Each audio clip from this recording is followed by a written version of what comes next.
If you're watching this video, I think we have a very serious situation regarding Rahul Gandhi.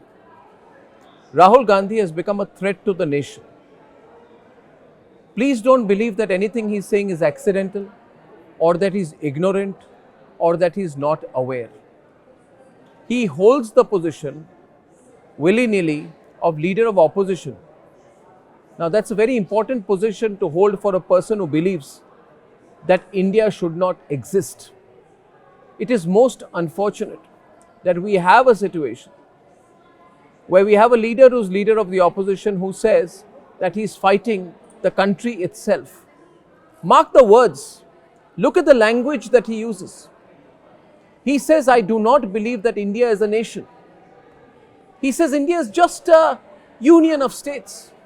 He's always making the point with deliberate emphasis that India is not a nation, and therefore he does not believe in nationalism at all because he doesn't believe in the idea of an Indian nation. How can you have a person, a politician holding high office who believes that India is not a nation? Please note the words he has used today. He says, I am not fighting a political party. This is not a political battle. I am fighting a battle against the Indian state. Now, Rahul Gandhi, let me tell you what the Indian state is. Either you're ignorant or you need someone like me to educate you. According to Article 12 of the Indian Constitution, if you only read Article 12, if you only read the Indian Constitution, Rahul Gandhi, don't go around taking that copy of a constitution, if really that is a true one, and start waving it around as a prop. You know nothing about the constitution. Article 12 of the constitution clearly says, it defines the state and the Indian state as follows. 1. The legislative and executive organs of the union government. Now, by saying I am going to fight the Indian state, Rahul Gandhi wants to wage a war against the elected government of the country. Rahul Gandhi wants to wage a war, therefore, against the Lok Sabha. Rahul Gandhi, therefore, wants to wage a war against the Rajya Sabha, the legislative and executive organs of the government.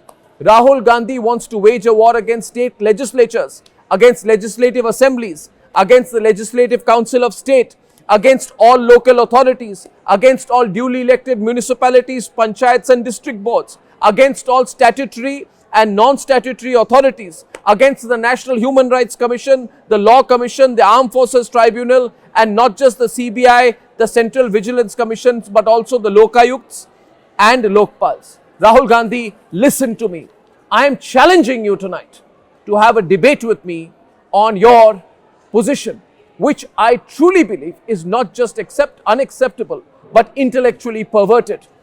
Rahul Gandhi, you say you want to wage a war against the Indian state, against my nation, against my flag, against my country's national anthem, against every symbol that unites the country. And therefore, by saying so, you've also said officially now that you want to wage a war against the Indian armed forces. Ladies and gentlemen, please consider the words of Rahul Gandhi carefully. He has revealed his mind. The world's second largest military force, the world's largest volunteer army, is also the Indian state. Rahul Gandhi, who has made many anti-army positions in the past, who has tried to incite people, who has tried to divide the Indian army on lines of caste and religion, who has made provocative and factually incorrect comments, now takes the next step, takes a completely Maoist line and says, I want to wage a war against the Indian state. If you had a doubt in your mind that there was a Maoist lurking within Rahul Gandhi somewhere, shed the doubt. Rahul Gandhi has said it clearly and openly that he has a Maoist position. And I ask you today, will you ever vote for an individual who has a Maoist line of thinking in the world's largest democracy? Rahul Gandhi, you want to wage a war against the Indian state and therefore the Indian executive, therefore against the Honorable President of India, Draupadi Murmu.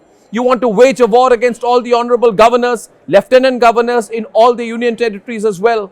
You want to wage a war against the Honorable Chief Justice of India, 32 sitting Supreme Court judges, 25 high courts, over 1100 sitting high court judges against the lower judiciary. Now, viewers, please observe the chronology of what Rahul Gandhi has been saying. Observe his actions, don't disregard it. Consider what he's been doing, what his intent is, and how he ends up revealing it. All this while,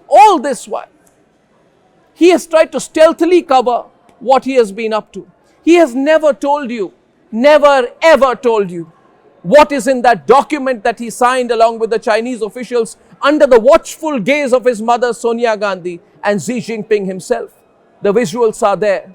I know you have a doubt about what he did, but you have probably said Arnab is exaggerating the content of that document. Ask yourself whether the Rajiv Gandhi Foundation took money from Chinese authorities.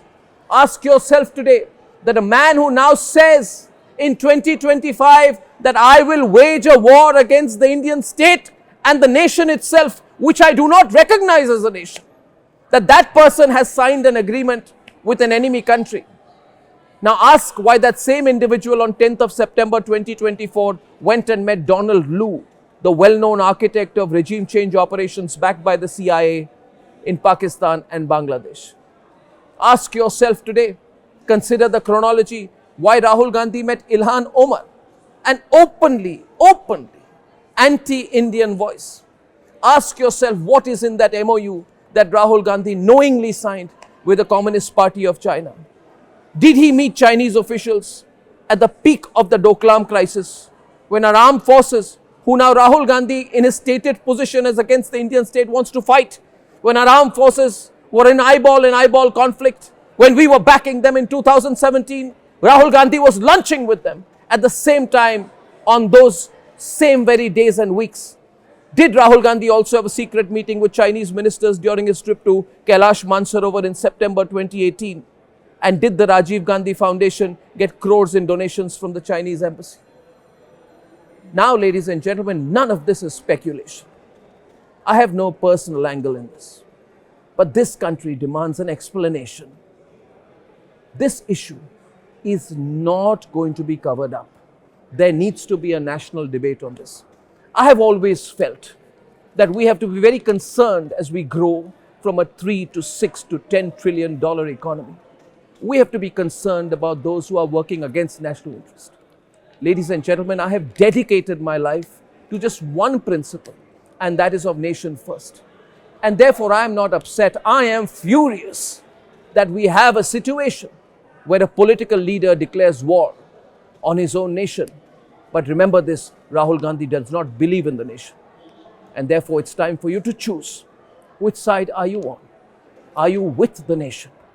Or are you with Rahul Gandhi and others like him who are clearly, without a shred of doubt, against the nation? It's time to choose.